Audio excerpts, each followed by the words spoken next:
সামনেই বিশ্বকর্মা পুজো।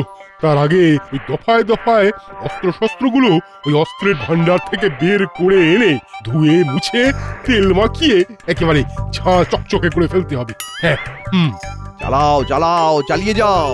এইভাবেই পুজোর আগের 7 দিন আর পরের 7 দিন কাটিয়ে দেবে নিশ্চয়ই। কি যে বলেন মন্ত্রী মশাই, তবে অতদিন না হলেও পুজোর দিন বা তার আগের দিন তো ওই ওইসব অস্ত্রশস্ত্রে হাত দেওয়াই যাবে না। সে তো বটেই, সে তো বটেই। বিশ্বকর্মা পুজো বলে কথা।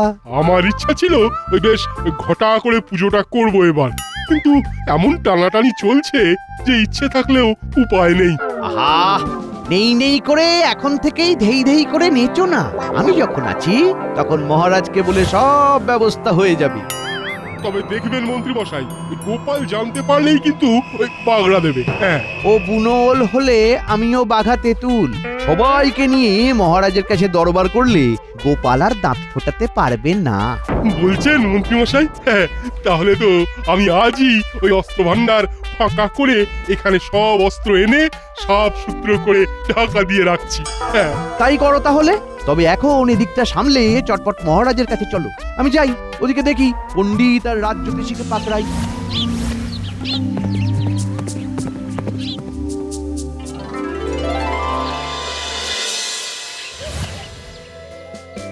বল দেখি, আর কদিন পরেই বিশেষ কোন উৎসব পালন করা হবে?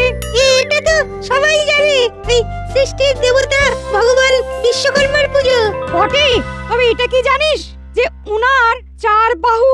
আমি তো শুধু জানি এই দিনে ওই ঘুরিতে ঘুরিতে আকাশ একেবারে ছেয়ে থাকে। সে তো জানবি, যার যেদিকে মন।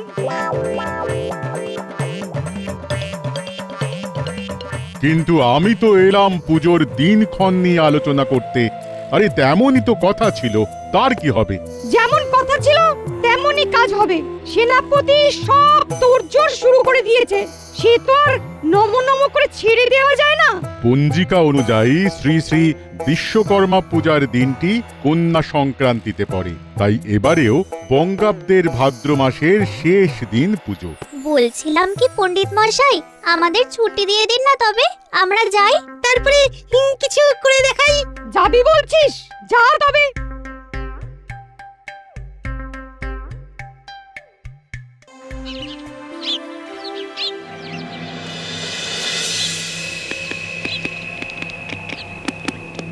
মনে হচ্ছে মহারাজ কোনো গভীর চিন্তায় মগ্ন।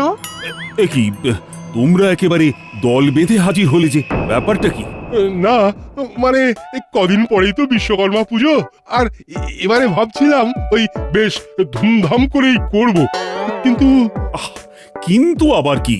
কিন্তু আপনার কৃপা দৃষ্টি না পড়লে যে সব আয়োজনই ম্যাড়ম্যাড়ে হয়ে যাবে মহারাজ। আপনি একটু হাত খুললে আমরা আপনারই জয়গান করব মহারাজ। সেসবই না হয় বুঝলাম, কিন্তু একটা ব্যাপার যে আমাকে বড় ভাবাচ্ছে। ওরে বাবা, এদিকে যে চাঁদের হাট, কোনো গোপন সলা পরামর্শ হচ্ছে মনে হচ্ছে। নবাবের গুপ্তচররা নাকি রাজ্যে রাজ্যে ঘুরে বেড়াচ্ছে, কোথাও গাফিলতি বা দুর্বলতা খুঁজে পেলেই নবাবকে গিয়ে জানাচ্ছে, আর নবাব সেই রাজ্যের উপর চড়াও হচ্ছে। তেমন কিছু এই রাজ্যে হবে না মহারাজ। নবাব যদি কোনো গুপ্তচর পাঠিয়েও থাকেন, তবে সে কোনো ফাঁক ফোকর খুঁজেই পাবে না। সব ফাঁক বন্ধ। ওই মন্ত্রী মশাই বললেই একেবারে চিচিং ফাঁক হবে। গোপাল, তুমি থামবে? কথায় কথায় রসিকতা না করে চারদিকে নজর রাখো বড়।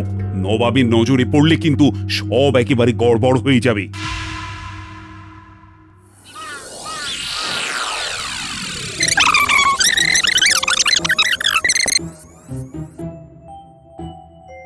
শুনলে তো উজির, গুপ্তচর কি খবর দিয়ে গেল? এ তো একেবারে জবর খবর জাহাপানা। মহারাজ কৃষ্ণচন্দ্রের অস্ত্রাগার নাকি একেবারে ফাঁকা। এবার তাহলে কি করা যাবে, কি করা যাবে এবার? মহারাজ কৃষ্ণচন্দ্রকে চেপে ধরার এটাই তো সেরা সময় জাহাপানা।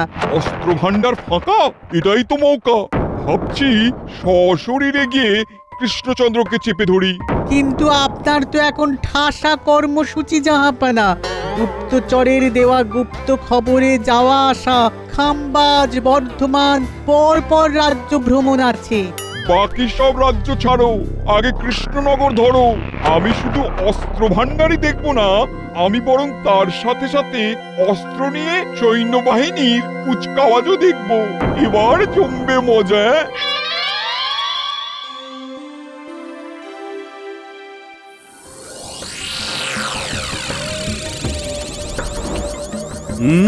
যে ভয়টা করছিলাম সেটাই হয়েছে। নবাব নিজের চোখে কৃষ্ণনগরের সামরিক সজ্জা দেখতে চান। তাতে আর অসুবিধা কোথায় মহারাজ? আমাদের বাহিনী তো তৈরি আছে। অসুবিধে আছে বই কি, কাল বাদে পরশুই আসছেন তিনি। সে কি, সেদিন তো বিশ্বকর্মা পুজো। তবে আমাদের ভাগ্যের দোষ।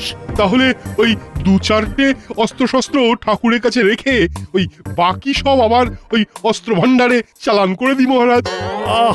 তাহলে তো মিটেই যেত। নবাব যে আবার বায়না জুড়েছেন তিনি কৃষ্ণনগরে এসে কুচকাওয়াজ দেখবেন। তা কি করে হবে মহারাজ? এটা তো সম্ভবই নয়। সেদিন তো অস্ত্রে হাতই দেওয়া যায় না। কিন্তু নবাবের ঠাসা কর্মসূচি, পত্রবাহক জানিয়ে গেল পরের দিনই নবাব খামবাজ যাবেন, আর তার পরের দিন বর্ধমান। এতে আতঙ্কিত হওয়ার কি আছে মহারাজ? আর গোপালের এখন ফুর্তি যেন আর ধরে না। কি করতে হবে সেটা আমি বুঝে গেছি। মন্ত্রী, তোমাকেই নবাবকে সামলানোর দায়িত্ব নিতে হবে। তাতে যেমন যা খরচ হবে সেটা আমি দেখে নেব।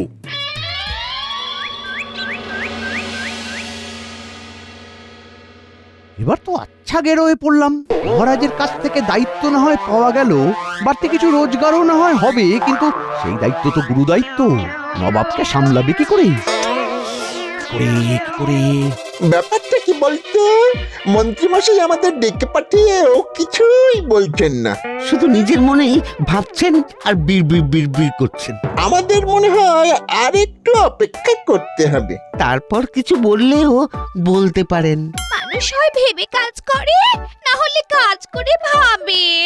কিন্তু তুমি তো কিছুই করছো না, উল্টে দুটো মূর্তিকে দাঁড় করিয়ে রেখে দিয়েছো। কি বললে গিন্নি? মূর্তি? মূর্তি নয় তো কি? দটা ঘটা তো নড়ছেও না, চড়ছেও না। চমৎকার চমৎকার, তুমি আমার চোখ খুলে দিয়েছো গিন্নি। মানে যাকে বলে একেবারে বুদ্ধির বাতি জ্বালিয়ে দিয়েছো।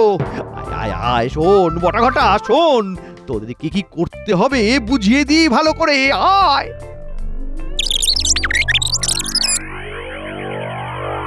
মানুষটা যে থেকে থেকে কি হয় কে জানে। উফ, এই রোজগারে এদিক থেকে ওদিক আর ওদিক থেকে এদিক করে কিভাবে যে চালাতে হয় সে আমি জানি। গিন্নি তো ফর্দ ধরিয়ে দিয়ে খালাস। দেখি গোপাল দাদু, আমাদের না নিয়ে নিজেই একা একা গিয়ে বাজার করে চলে এলে। কি আর করি বল, তোরা যে সেই পাড়া ঘুরতে বেরিয়েছিস, তারপরে তো আর তোদের টিকিটাও দেখতে পেলাম না রে। ওদিকে নিশ্চয়ই দিদা তাড়া দিচ্ছিল। তা আবার দেবে না? তাছাড়া পুজোর বাজার বলে কথা, সেটাও তো বেশ গুছিয়ে করতে হবে। হ্যাঁ, পুজোই তো খালি শুনছি, কিন্তু মূর্তি আনতে তো কই দেখছি না। ওদিকে তো মন্ত্রী মশাই কুমোর বাড়িতে লোক পাঠিয়ে দিল। আচ্ছা গোপাল দাদু, এবারে কি সেনাপতি মশাইয়ের সাথে সাথে মন্ত্রী মশাইয়ের বাড়িতেও বিশ্বকর্মা পুজো হচ্ছে? তাও আবার একটা দুটো নয়, একেবারে 20-30টা। কি হয়েছে ব্যাপারটা আমাকে একটু খুলে বল দেখি। হবে আবার কি, নিজের চোখে দেখে এলাম। বটাদা আর ঘটাদা কুমোর বাড়িতে গিয়ে কি সব নির্দেশ দিচ্ছে। সবকিছু ছেড়ে তাদের কথা মতো প্রমাণ মাপের কাঠামো বানাতে বলেছে। আচ্ছা, তার মানে হলো এই। কিন্তু মন্ত্রী মশাই যেভাবে নবাবকে টুপি পরাতে চাইছে, তাতে কাজের কাজ কিছু হবে বলে তো মনে হয় না। এই ফন্দি ধোপে টিকবে না। তুমি আবার কি সব ভাবতে বসলে গো গোপাল দাদু? আরে ও সব ছাড়ো না, তার চেয়ে বরং তুমি নিজের বাড়ির পূজাতেই নজর দাও। হ্যাঁ, ঠিক বলেছিস। যা বাবা, দাদু কি যে বলে গেল কিছুই তো বুঝলাম না।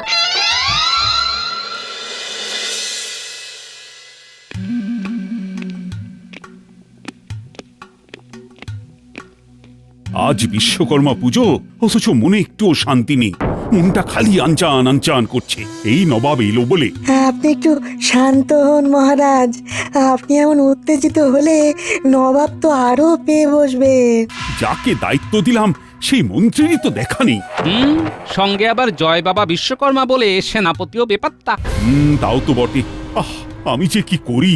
আমিও বুঝতে পারছি বুঝছি না, মানে নবাব এলে পুজো শুরু হবে নাকি চলে গেলে?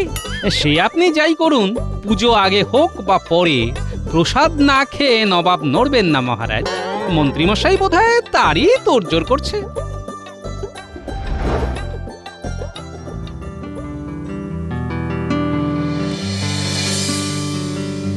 সেনাপতি, পুজোর তো সমস্ত ব্যবস্থা করা হয়েই গেছে। তুমি বরং ভোগ প্রসাদের ব্যবস্থাটা দেখো, বুঝলে? নবাবকে আমি ঠিক বুঝিয়ে সুঝিয়ে এখানে এনে হাজির করব, তারপরে প্রসাদ খাইয়ে খুশি মনে মুর্শিদাবাদে পাঠিয়ে দেবো। ওহ, গোপালের যেন ভারী মজা, আনন্দ একেবারে ধরছে না। অতই যদি ফুর্তি, তবে যাও না, নবাবের সামনে গিয়ে নৃত্য করো। এমন করেই কি তবে চলবে? গোপাল করবে নৃত্য আর তাতে নবাবের মন গলবে? ও মা, কি যে হচ্ছে, কে যে কি করছে! কাউকে কিচ্ছু করতে হবে না, সব তৈরি আছে। নবাব অস্ত্রে শস্ত্রে সজ্জিত বাহিনীকে দেখতে পাবে। বলো কি, আজকের দিনে মন্ত্রী তুমি এই অসাধ্য সাধন করলে কি করে? হে আর এমন কি মহারাজ, তবে কেউ কেউ ভাবে যে বুদ্ধির 16 আনাই তার ঘটে আছে, তাই বুদ্ধির বড়াই করে। কিন্তু সে ঘট যে ফুটো সেটা তো জানে না। কিন্তু মন্ত্রী মশাই এইভাবে ওনার বুদ্ধি জাহির করেন না। আহা, এমন মন্ত্রী পাওয়া তো ভাগ্যের কথা। জয় মন্ত্রী মশাইয়ের জয়। দেখা যাক এবার কি হয়। বেশ বেশ, এসো তবে সবাই সবাই মিলে একসাথে নবাবকে স্বাগত জানাবো।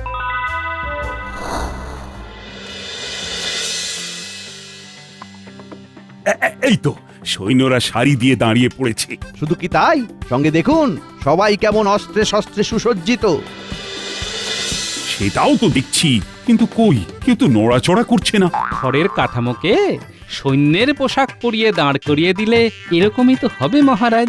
ও, তাহলে মন্ত্রী তুমি কিনা শেষে এই বুদ্ধি বের করেছো?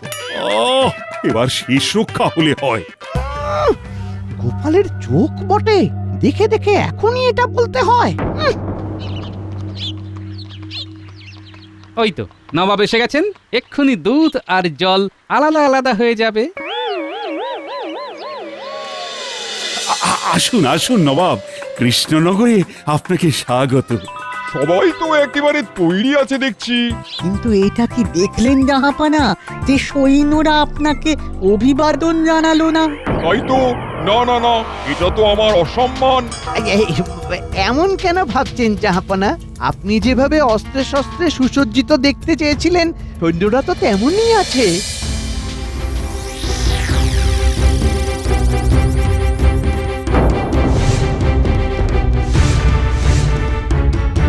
তাই নাকি? তবে তো আরো ভয়ঙ্কর ব্যাপার। কৃষ্ণনগরে খড়ের সিপাই। আর কি চাই জাহাপানা, মানে একেবারে খোলাখুলি ধরা পড়ে গেছে। ওহ, এই মন্ত্রীর জন্য লজ্জা এবার আমার মাথাটা কাটা যাচ্ছে। মনে হচ্ছে না এক্ষুনি ওকে দূর করে দিই রাজ্য থেকে।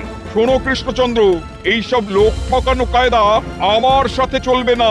পুতুল নয়, সত্যিকারের সৈন্যদের কুচকাওয়াজ দেখবো আমি, নাহলে সবাইকে কচু বানিয়ে ছাড়বো। এমনিতেই জাহাপানার কাছে খবর আছে যে অস্ত্র ভান্ডার ফাঁকা, রাজ্যের নিরাপত্তা বেপাত্তা হয়ে গেছে। ও, তলে তলে এই খবরও পৌঁছে গেছে। এই মরেছে, এবার তাহলে কি করি? জলদি জলদি, যা করা জলদি করো, আমি আর অপেক্ষা করতে পারছি না। আমি বলছিলাম কি মহারাজ, তাহলে আমরা যদি মানে, কিন্তু তবু। তুমি থামবে নাকি এক্ষুনি কলা ধাক্কা দিয়ে বের করবো তোমায়? আরে এই যে গোপাল, খুব বলেছিলে যে অবস্থা অনুযায়ী ব্যবস্থা করা যাবে। তাহলে এখন কিছু করো, না হলে যে মান সম্মান সব একেবারে ধুলোয় মিশে যাবে। মহারাজ, আপনি চাইলে একটা চেষ্টা করে দেখতেই পারি, তাতে কাজ হলেও হতে পারে। কি হলো? কি গুজগুজ ফুসফুস চলছে? তেমন কিছু না জাহাপনা, এই ওই মহারাজের সাথে দর কষাকষি চলছে। সেটা আবার কেমন? কিসের দর কষাকষি? এই যে মহারাজ বলছেন আপনি তার অতিথি, তার কাছেই থাকবেন, আর আমি বলছি নবাব যখন আজকের বিশেষ দিনে এখানে এসেছেন, তখন আমার বাড়ির পুজোর প্রসাদ আপনাকে খাওয়াবোই খাওয়াবো। এবার দেখি কে জেতে। প্রসাদ খেতে আপত্তি নেই, কিন্তু কুচকাওয়াজ আমাকে দেখাতেই হবে। ব্যাস ব্যাস, তাহলে তো মিটেই গেল। আগে নবাব বাহাদুর এই গরিবের কুড়ে ঘরে গিয়ে প্রসাদ খাবেন, তারপরে কুচকাওয়াজ দেখবেন। ব্যাপারটা কি ঠিক হলো জাহাপানা? মানে গোপাল আবার পুজোর ব্যাপারে আমার না নেই, তাই গোপালের বাড়ি আমি নিশ্চয়ই যাব আর সেখানে প্রসাদও খাবো। চলো গোপাল। চলো চলো চলো, আমরাও যাই সঙ্গে সঙ্গে। আসুন না, আসুন, ওই হাঁটি হাঁটি পা পা করে সবাই মিলে হেলে দুলে যাই, আমাদের কোনো তাড়া নেই। হাঁটা শুরু করার আগে বরং সেনাপতির বাড়িতে পুজোটা সেরে নেওয়া যাক, তারপরে না হয় গোপালের বাড়ি যাবেন।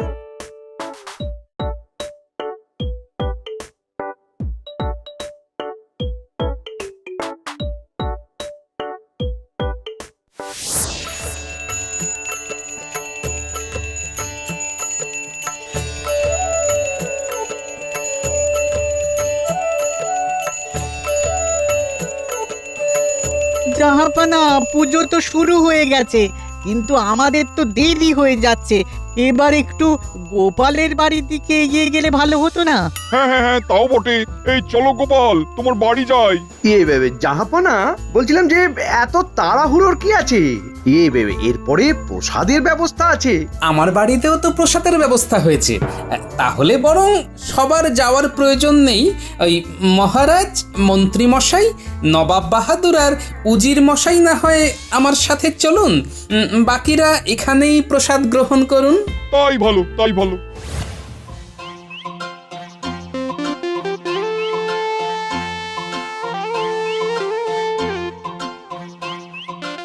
ওই গোপাল, আর কত দূর? তোমার বাড়ির পথ যে আর শেষই হতে চায় না। এই তো জাহাপানা, প্রায় পৌঁছে গেছি, আর একটু। আমি আগেই বলেছিলাম জাহাপানা, নিশ্চয়ই কোনো গন্ডগোল আছে, আপনি তো শুনলেন না। আপনি নবাব বাহাদুর বলে কথা, তাই আপনাকে পরিষ্কার রাস্তা দিয়ে আমার বাড়ি নিয়ে যাচ্ছি। একটা তাড়াতাড়ি যাওয়ার রাস্তা আছে, কিন্তু ওই রাস্তার অবস্থা খুব একটা ভালো নয়। গোপাল কি তবে ইচ্ছে করে ঘুরিয়ে ঘুরিয়ে নিয়ে যাচ্ছে? এ যতই ঘোড়া এইভাবে নবাবকে কাজ করতে পারবে না, কিন্তু মাঝখান থেকে আমরা না চিৎপাত হয়ে যাই। ওহ, এ বাবা, ওহ, আর যে পারি না। ও যাক, শেষ পর্যন্ত তাহলে গোপালের বাড়িতে এসে পৌঁছালাম। না, এবার একটু বসে জিরিয়ে নি। আমি তো বসলে উঠতে পারবো না, আর উঠলে বসতে পারবো না। ও পায়ে যা ব্যথা না। না না না, আর কথা বাড়াতে হবে না। নিন, এবার প্রসাদ গ্রহণ করুন। আগে আপনারা শুরু করুন, মহারাজ আর মন্ত্রী মশাই না হয় ততক্ষণে একটু অপেক্ষা করুন। কি মহারাজ, তাই তো? হ্যাঁ, আমাদের তাড়া নেই, আমরা দাঁড়াতে পারবো। এটা আবার কি পুজো? কেমন ধরনেরই বা প্রসাদ এটা? তাহলে বুঝিয়ে বলি জাহাপানা। বিশ্বকর্মা পুজোর দিন আমাদের বাঙালি ঘরে অরন্ধন পালন করা হয়। ভাদ্র সংক্রান্তির দিন এই যে অরন্ধন পালিত হয়, তাকে বলে বৃদ্ধারন্ধন। আপনারা খেতে শুরু করুন জাহাপনা, উনি এখন থামবেন না। হ্যাঁ, না না না না না, পুরোটা বলি আগে। ওই ভাদ্র মাসের অন্য যে কোনো দিনও অরন্ধন হতে পারে, তাকে বলে ইচ্ছারন্ধন। কিন্তু ব্যাপারটা কি? ও এই দেখো, ওটাই তো বলা হয়নি। এটা হলো আসলে একটা ব্রত, বুঝলেন? এতে ওই বাসি অন্ন ব্যঞ্জন দেবী মনসাকে উৎসর্গ করা হয়, আর এই আচার বিশ্বকর্মা পুজোর সাথে সংযুক্ত। তাহলে তো আচ্ছা ফাপড়ে বললাম। এখন তবে এই বাসি অন্ন ব্যঞ্জন খেতে হবে, কিন্তু না খেয়ে উঠেও তো যাওয়া যাবে না। নবাব এবার পুজোর প্যাচে পড়েছে। নিক, ঠেলা সামলাক এবার।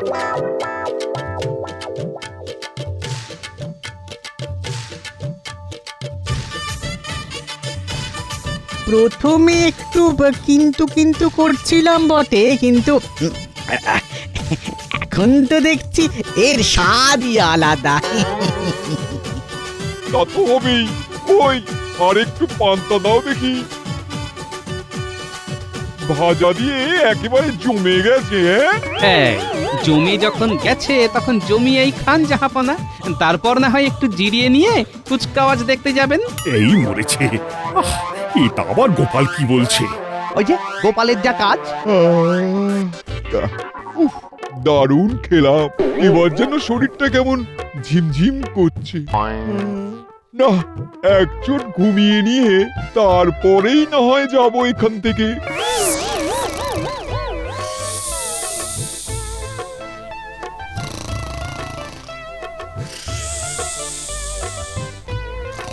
কি হলো গোপাল, কি বুঝছো?